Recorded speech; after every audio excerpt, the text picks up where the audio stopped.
Well, y'all, I made it. I just rolled into the great state of Kentucky, land of bourbon, bluegrass, and apparently a whole lot of ghosts.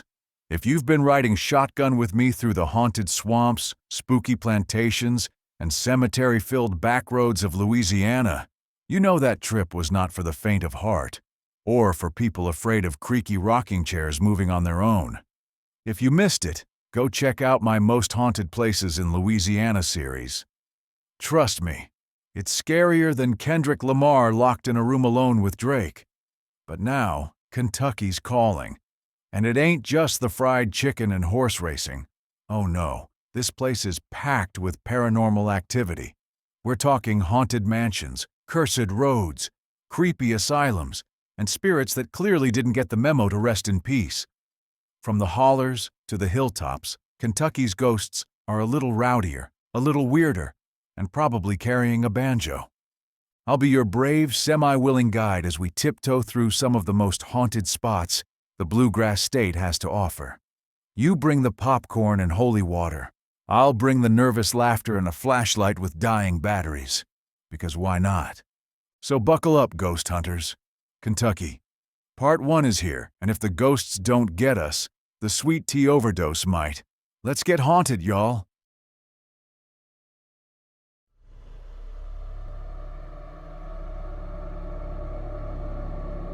Are you ready for some haunted history? Welcome to Screamville.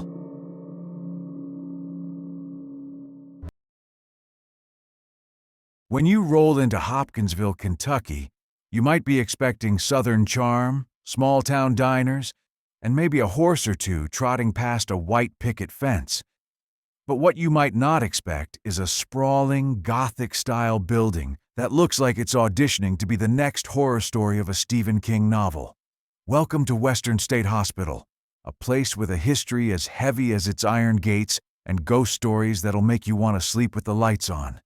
Or just sleep somewhere else entirely. Western State Hospital opened in 1854 under the name Western Lunatic Asylum, because apparently back then, sugarcoating wasn't a thing. Built to help relieve the overcrowding at Eastern State Hospital in Lexington, this place was supposed to be a progressive step forward in mental health care.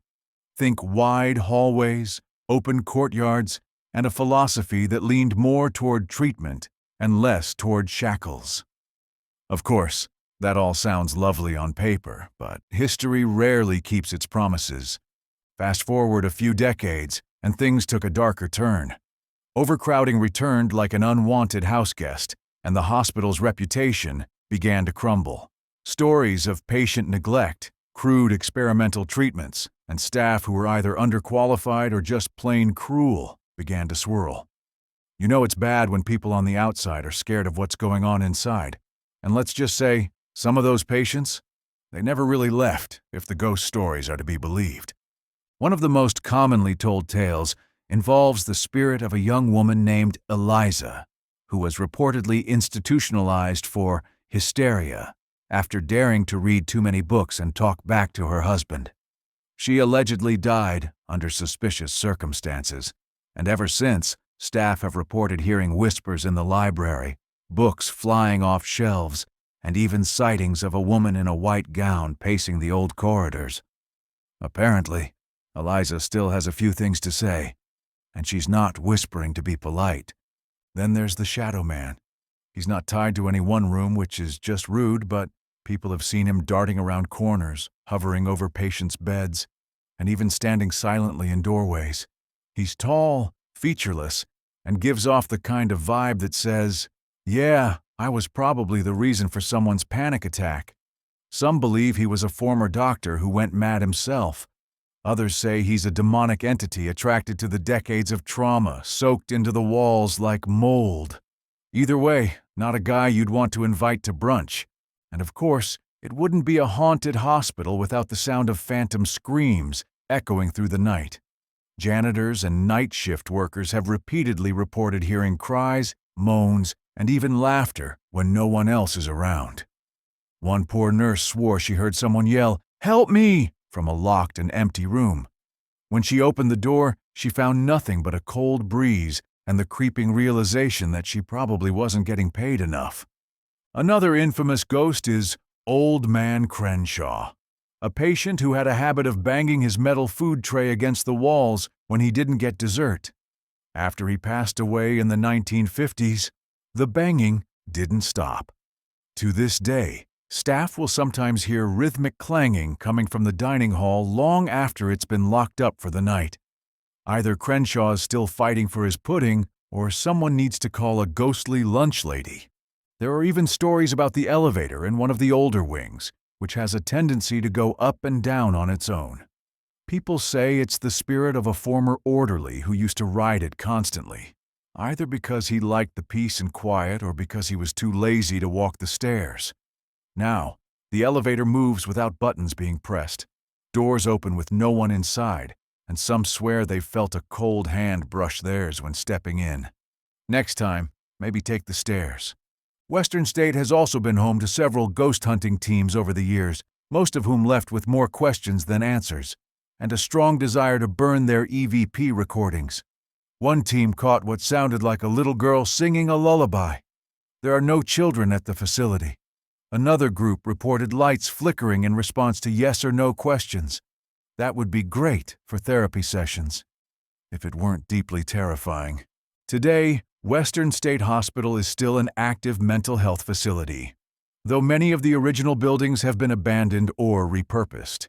The staff do their best to focus on modern treatment and professionalism, but every now and then, someone new to the job will report an icy draft, a sudden knock, or the inexplicable feeling that someone is watching them from just beyond the doorway. And that's when the veterans just smile and say, "Ah, don't worry, that's just Eliza, or maybe Crenshaw. You'll get used to it." So if you're ever in Hopkinsville and you think you hear footsteps behind you while walking past Western State, maybe just pick up the pace, because not all the patients checked out, and some of the ghosts, they're still waiting on dessert.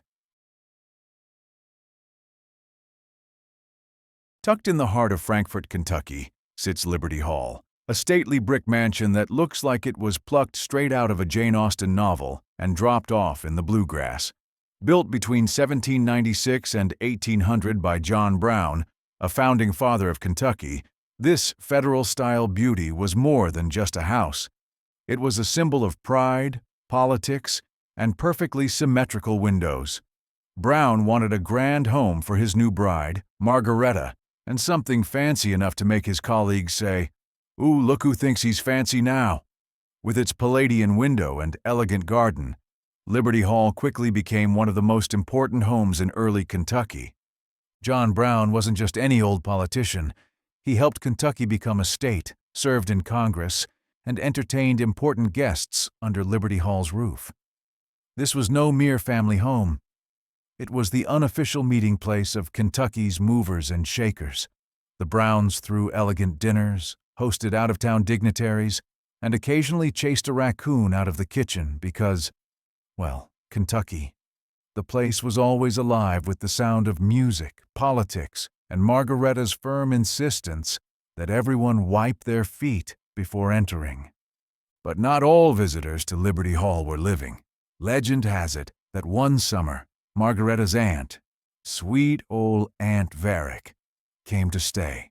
She promptly got sick, passed away in one of the guest rooms, and, how do we say this politely, never really left. Thus began the saga of the Gray Lady, a ghost who doesn't scream or moan but just sort of drifts dramatically through the halls like she's still waiting for her tea to be served.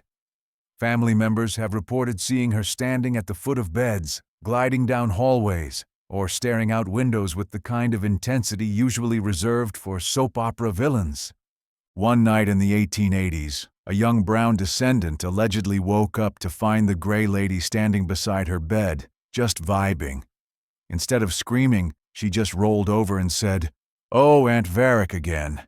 Like this kind of thing happened every Tuesday.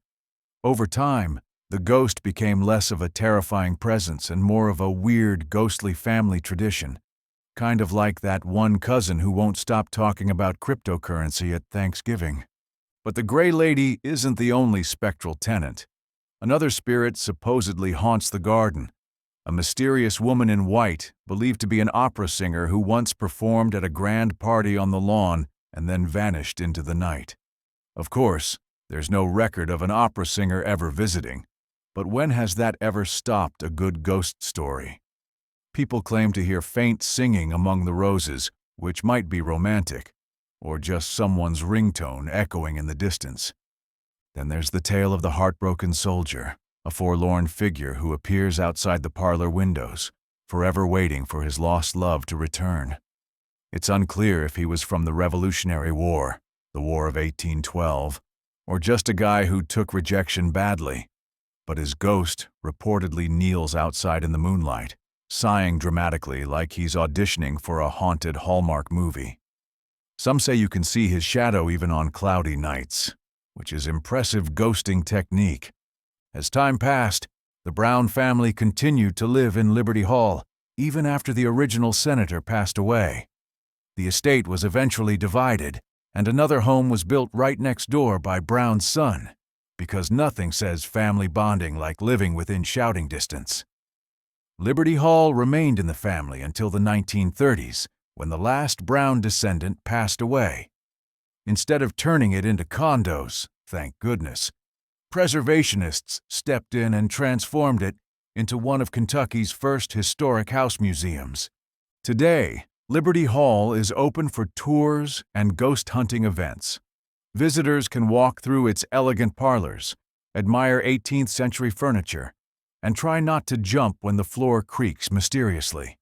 During Halloween season, the staff lean into the haunted vibe with lantern-lit ghost tours, reenactments, and the occasional, "Did you feel that cold breeze just now?" moment that may or may not be caused by a poorly sealed window. And let's not forget the people who lived and worked there, but never made it into the fancy portraits. Liberty Hall was also built and maintained by enslaved individuals whose names are slowly being restored to the narrative. Their labor, their stories, and their spirits are just as much a part of the home as the bricks and mortar. Some say their presence still lingers, quiet but powerful, reminding us that behind every grand house are untold lives that shaped it.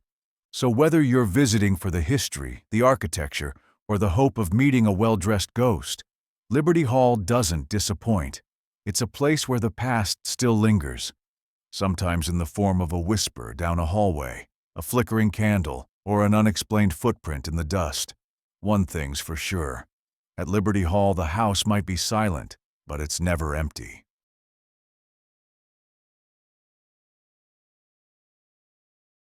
In a remote corner of Eddyville, Kentucky, perched dramatically above the Cumberland River, sits what locals call the Castle on the Cumberland.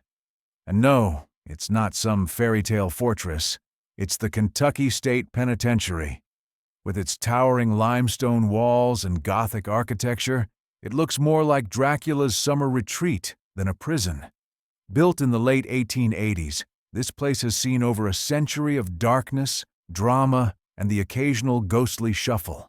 Its forbidding facade has earned it a reputation not just for being Kentucky's oldest maximum security prison, but also one of its most haunted. The penitentiary was born out of overcrowding in Kentucky's earlier prison system. In 1884, the state decided to build a branch prison to relieve the packed cells of Frankfort. A former Confederate general picked the site because nothing screams new beginnings like a prison handpicked by a guy who once fought a war. Italian stonemasons and convict laborers got to work, and soon a looming stone fortress emerged from the hillside. By the late 1880s, the prison was operational and ready to house around 800 of Kentucky's most hardened criminals. For added ambiance, it looked like it was straight out of a horror movie, which turned out to be appropriate foreshadowing. Over time, Eddyville became the go-to destination for Kentucky's worst. When Frankfort's prison got downgraded to a reformatory in 1912, the Kentucky State Penitentiary took on the extra load. And not just in inmates. The state decided it was also the perfect place to install the electric chair. Because nothing says welcome like a 2,000-volt goodbye. From 1910 to 1962, 163 men were executed at the facility. And if that doesn't give a place spiritual indigestion, nothing will. On Friday the 13th in July, 1928, 7 men were executed in one night. 7. In one night. Even the Grim Reaper probably had to tap out and say, "You guys go on without me." But it wasn't just executions that gave this place a sinister aura. The entire prison was designed to intimidate and punish. Conditions were miserable, especially in the early years. Disease ran rampant, and prisoners often labored in harsh conditions. They say the very stone walls still hold onto the screams, sweat, and sorrow of the men who built them. And some believe that spiritual residue lingers to this day. You can almost imagine the ghosts holding ghostly picket signs reading, "I built this joint," still waiting on a break. As the decades rolled on, the prison's reputation only grew darker. In 1988, 8 inmates, 3 of them on death row, tried to escape by sawing through bars and climbing a homemade ladder. A valiant effort, but no cigar. It was also around this time that guards started whispering about things that went bump in the night. One guard swore he saw a man reading a Bible in a death row cell, except no one had been housed in that cell for weeks. When he went back to check, he found an open Bible on the floor turned to a verse about prisoners appointed to die. That's either divine intervention or the creepiest bedtime story ever.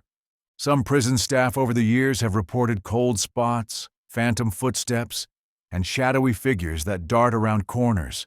There are tales of whispering voices, doors slamming on their own, and the sensation of being watched, often from cells that haven't been occupied in years.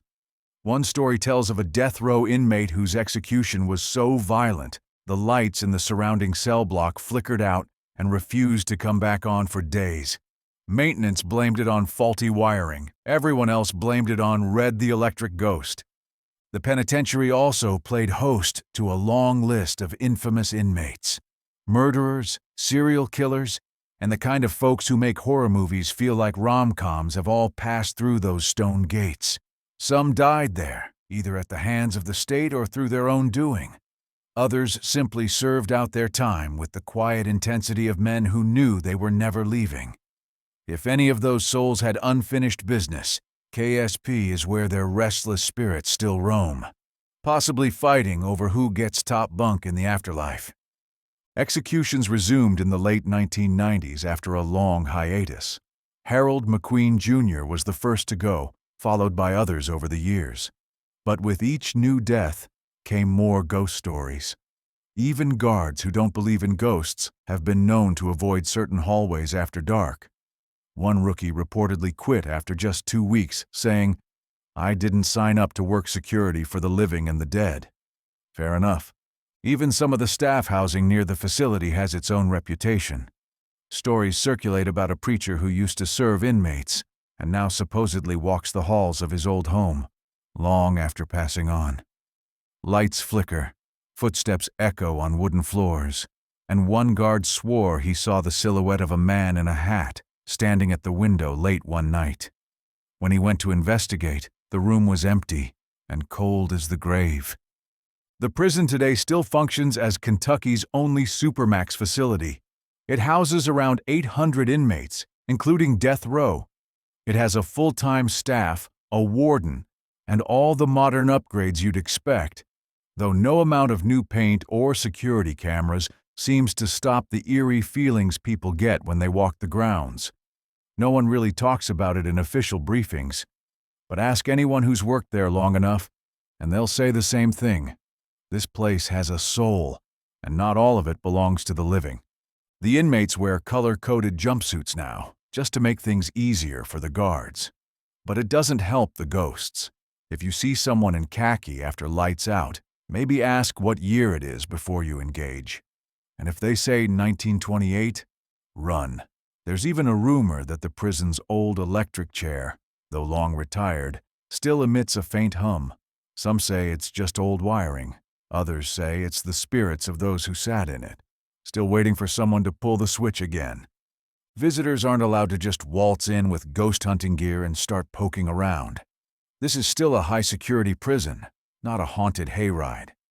But that hasn't stopped the curious from lingering outside the gates or asking local townsfolk for stories.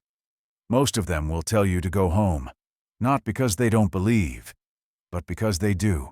And if you do go snooping around, don't be surprised if you hear footsteps behind you when no one's there, or hear the faint echo of a wrestling entrance theme followed by a whispered, "You can't see me." Because if any ghosts were ever going to pull a John Cena move, it's definitely the ones in Eddyville. As dusk fell on a quiet stretch of St. John's Road, I pulled up to Grandview Cemetery, though the locals call it something a bit more dramatic. The Gates of Hell. I mean, nothing says friendly neighborhood graveyard like a name that suggests eternal damnation. It looked peaceful enough at first glance, with its overgrown trees and weather-worn tombstones. But then my phone lost signal, a chill ran down my back, and a bird cawed a little too dramatically overhead. Great. I hadn't even stepped out of the car, and I was already one step away from a horror movie monologue. This place isn't marked on your average tourist map, and honestly, I'm not convinced it ever was. It started out as a humble little family cemetery, likely tied to the Casey family, buried here since before Elizabethtown was even a thing.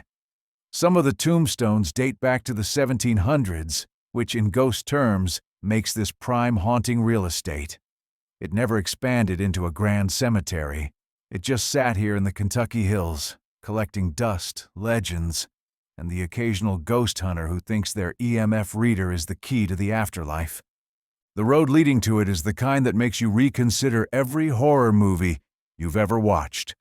It's a long, winding path surrounded by trees, with no cell service and no friendly gas station in sight. By the time you see the rusted gate, you're already in too deep. It's not flashy, there's no big welcome sign, just a few headstones trying their best not to sink into the earth and the general vibe of maybe turn back now. The wind howls, the trees creak, and suddenly every squirrel becomes a possible demon in disguise. The stories that swirl around this place are, frankly, wild. People say satanic rituals were once performed here, because nothing spices up a graveyard like goat skulls and people in cloaks.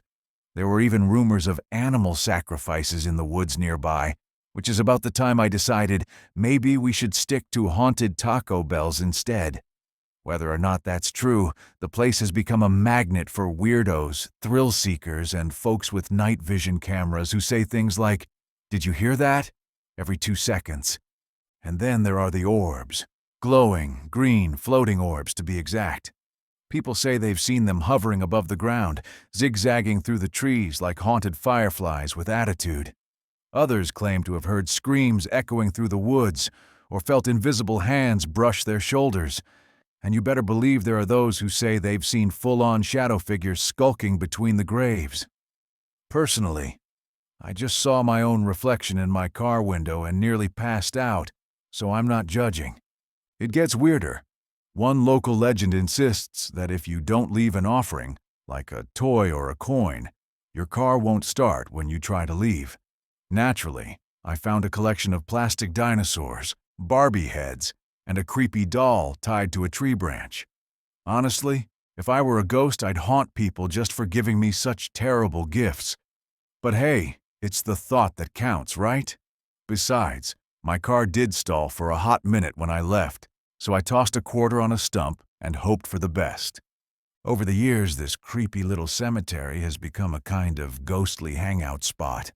Paranormal groups visit with their gadgets, teens sneak in for dares, and people keep posting grainy night vision photos that always look like someone dropped their phone mid-panic. The biggest rule here seems to be, don't take anything, don't break anything, and for the love of everything holy, don't summon anything. Fair enough. No one wants to explain to their mom that they accidentally brought a Victorian child ghost home in the trunk. I never saw a ghost, but I left with that feeling like I was being watched the whole time. And no, it wasn't a raccoon. The silence was too thick, the trees leaned in too close, and every little snap of a twig felt like a jump scare.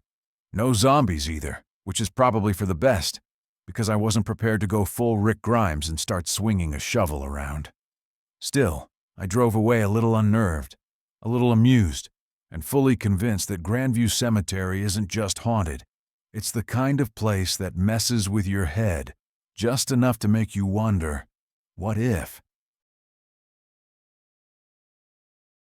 If you follow the winding back roads just outside Somerset, Kentucky, you'll slip into a low valley at the foot of Sugar Hill, where Souls Chapel Cemetery sits, looking innocent. In the same way, a cat looks innocent next to a shattered vase. Kentucky folks will tell you this patch of ground has nearly 2 centuries of history and a very active after-hours social scene. Ghost social, not barbecue. Before it was a legend, it was a church. The story goes that a log meeting house called Gragg's Chapel stood here until 1857, when local farmer John P. Ridings bought it, dismantled it log by log to build a barn, and helped raise a new frame church the same year, Souls Chapel. It quickly drew more than 200 members, until the Civil War split the flock. Union-leaning folks started Bradley's Chapel, the Northern Methodist, while the rest kept worshiping as Souls Chapel, the Southern Methodist. Picture one hillside, 2 congregations, and a lot of side-eye at potlucks. Time did what time does. By the 1930s, the church closed, and in 1973 the building was damaged by fire. Locals saved it from total loss. Today, the structure is long gone, and the hillside graveyard remains. Tilted stones, field grass, and that quiet, we've seen things ambiance. If you're mapping your visit, you'll find the cemetery in Pulaski County near Somerset. Even in broad daylight, Souls Chapel has that "did someone just breathe on my neck" vibe. Paranormal investigators have made it a staple stop, claiming strange lights, voices, and the occasional "okay, who just whispered my name" moment. It's the kind of place where your EMF meter spikes and your bravery drops a full 2 bars. The most repeated reports are classic cemetery weirdness, mist that seems to rise from certain graves, disembodied chatter that turns up on recorders even though nobody heard it live, and plenty of orbs. Pro tip: not every bug is an orb. Mosquitoes are just rude. Some visitors also describe an oppressive "get out" feeling, like the world's politest bouncer. These are long circulating claims in local lore and haunt indices, so take them for what they are. Stories that refuse to die, unlike, Then there's the big campfire tale. The Reverend. In this legend, a charismatic preacher arrived, gathered a fervent following, and nighttime services allegedly turned occult. Pentagrams burned in the floor, livestock gone missing, and whispers of darker sacrifice. It reads like Southern Gothic fever dream, and even tourism write-ups call it a legend rather than documented history. But it absolutely fuels the cemetery's reputation and your decision to keep the car running.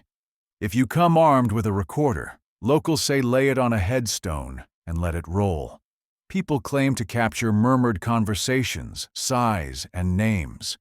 The lore's been amplified by investigators and storytellers alike.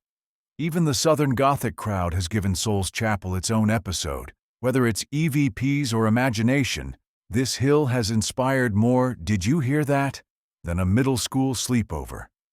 One last thing, be respectful.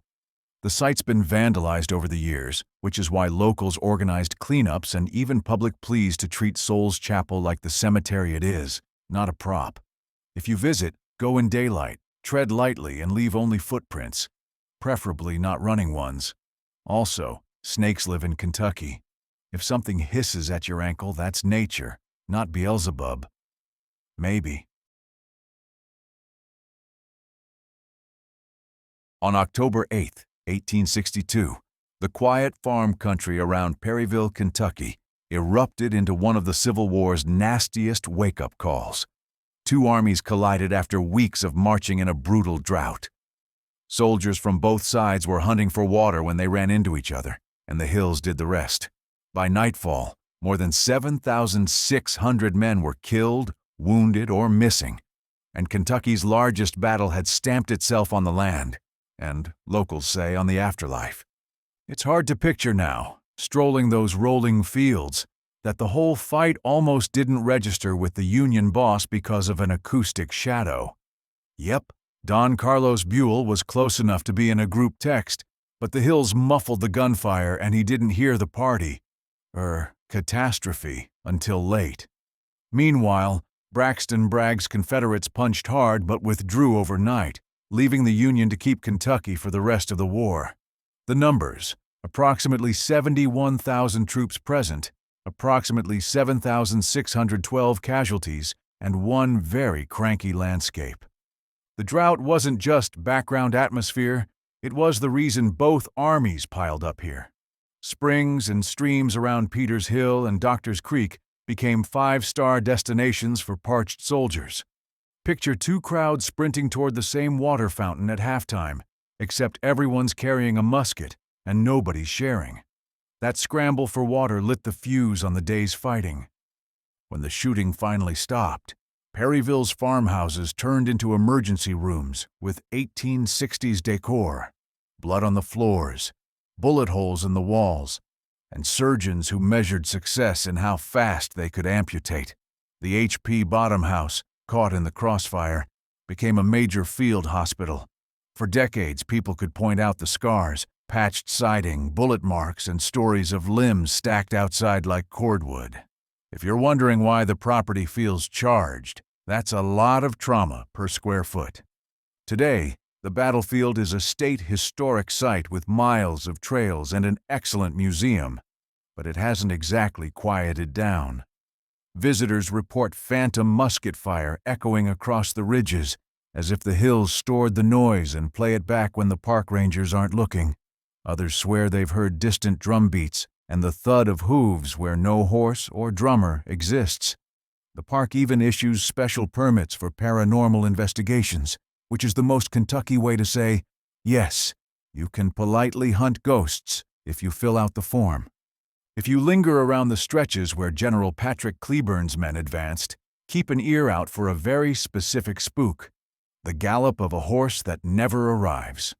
Cleburne's mount, nicknamed Dixie, was famously killed at Perryville when an artillery round found its mark, and ever since, folks tell of hoofbeats hammering the turf and stopping at the very spot the animal went down. It's the battlefield's version of a ghost ringtone, distinct, brief, and a little heartbreaking. Apparitions are the battlefield's other greatest hits. People report full-bodied soldiers trudging through the dusk, sometimes on horseback, only to fade like bad reception. Others see will-o'-the-wisp lights skittering low over the fields or lantern glows bobbing along old farm lanes that no longer exist. You can roll your eyes at orbs, but when an entire car full of skeptics goes quiet at the same time, that's compelling silence. The bottom house area carries its own weight of whispers. Nightwalkers describe cold spots that feel like opening a freezer door, and the smell of iron, like old coins, that comes and goes. Considering this place once held men in rows, surgeons at work, and floors washed with water that never ran clear, it's not shocking that people sense company. Even without ghosts, the bullet-scarred walls and hospital history do most of the haunting for you. Every so often, the living bring cameras and bravado. Ghost adventures rolled in to investigate the battlefield's field hospital houses and came away claiming shadow figures and voices. Whether you're a believer or just here for the drama, it cemented Perryville's reputation as a place where history sometimes answers back. Helpful for tourism, less helpful when you hear a cannon boom and realize it's 2 a.m. and there are no reenactors scheduled. And the town itself plays along. Perryville's historic Merchants Row hosts ghost walks where guides mix hard history with local chills, because nothing pairs with 19th century brickwork like "someone touched my shoulder and no one was there." These tours stitch the battle stories to the civilian aftermath, reminding you that the line between battlefield and backyard got erased for a long, rough season. If you prefer your spooks organic, sunset on Open Knob or Loomis's Heights is prime time. The air gets still, the fields go gold, and you start noticing movement where there shouldn't be any. Is it wind in the grass? A deer? Or a formation of tired men who haven't quite gotten the memo about October 8th being over? Either way, your footsteps automatically get quieter, as if you've walked into someone else's living room uninvited. Bottom line, Perryville is the rare place where the verified past is already more unbelievable than the ghost stories. A drought drew two armies to the same water. An acoustic quirk muted a battle. A farmhouse became an operating theater. And the state eventually preserved the whole thing so we could tiptoe through it. If the dead sometimes file a noise complaint after dark, hoofbeats, drums, distant volleys, well, after what happened here, they've earned the right to be a little persistent. So, if you've made it this far without hiding under your blanket or texting your mom that you're moving out of Kentucky, congrats. You're braver than most. Ghosts, haunted battlefields, creepy old mansions, and that's just scratching the surface. Kentucky is basically America's spooky basement, and I've only shown you what's near the door. But don't worry, or actually, do worry. Because this was just part one, that's right. I've got a whole list of haunted spots in the Bluegrass State that'll make you question whether that creak in your house is the wind, or something else walking down the hallway in cowboy boots. You see, Kentucky doesn't just have bourbon and horses. Nope. It's got more ghosts per square mile than Walmart has rollback prices. And let me tell you, some of these spirits are not shy. They love an audience, and you might just be next on their show. So, if you enjoyed this little haunted road trip, buckle up, because part 2 is coming. And yes, it's going to be even scarier, stranger, and possibly weirder than finding out your neighbor mows their lawn at midnight. I mean, come on, what's creepier? A Civil War soldier roaming a battlefield, or your neighbor in socks and sandals holding a weed whacker at 12:30 a.m.? Honestly, it's a close call, but Kentucky ghosts might win. Before you head out, make sure you hit that subscribe button, because trust me, you're going to want to stick around for the next batch of haunted spots. And hey, if you don't subscribe, don't be surprised if one of these Kentucky ghosts follows you home. I don't make the rules, I just report the hauntings. Drop a comment below and tell me, would you actually spend the night in one of these haunted places? Or are you the type who gets scared when your phone screen lights up in the dark? No judgment, okay? Maybe a little judgment. All right, y'all, that's it for part 1. Kentucky's ghosts have clocked out for the night, but don't get too comfortable. Part 2 is right around the corner. Until then, keep the lights on, and maybe don't look behind you.